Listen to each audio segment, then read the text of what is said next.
All right, folks, Godzilla 1. Saw it out here at Ronnie's, and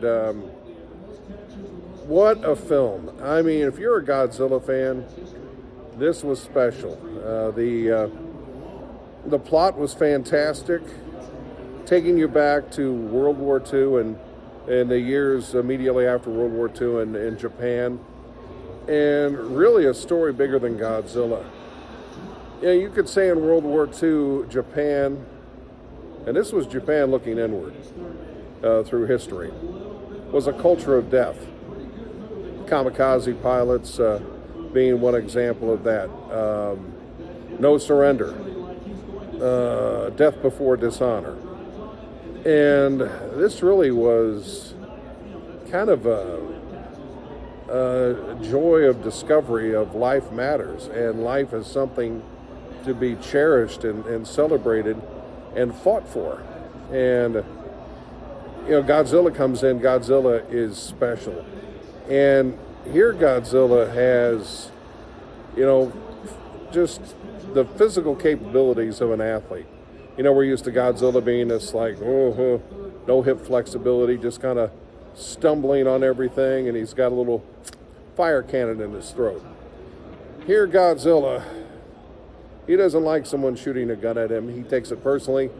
Godzilla, people have always been seen as too small for him to attack one directly. Well, it's not that way anymore. Godzilla is very personal, very angry, and the way he attacks the city, he doesn't just stomp on buildings. It's so fresh, and the acting on this, you get past the subtitles.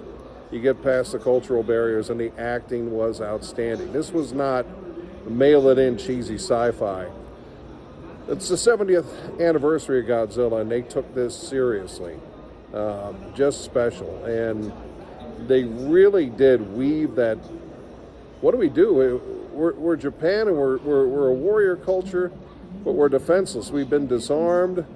We're taking on this unbelievable threat, this seemingly immortal threat that can heal itself.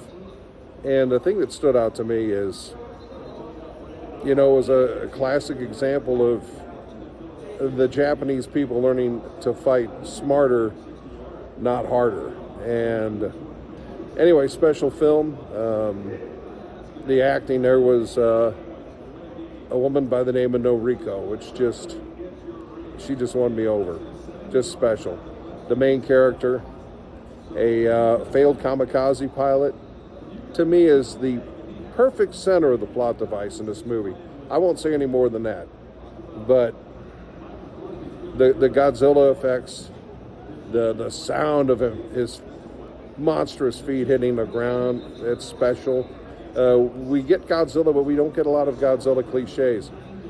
And I've always loved the Godzilla orchestra music. Well, in this movie, man, they really give you a good, clean version. And the orchestrated music of this movie is fantastic.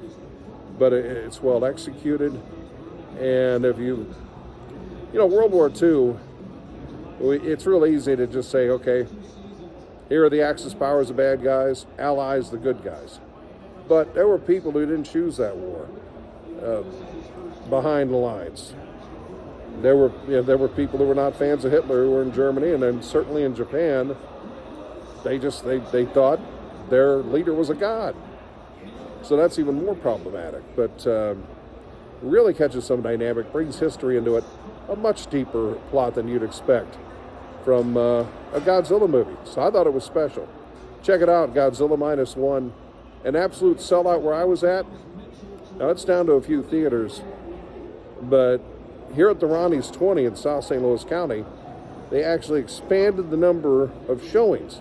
They were down to one showing. Now they've got 4 showings a day, and the one tonight was packed. So you may have to do some hunting to get to Godzilla -1, but it is worth it. Don't wait for streaming. I promise you.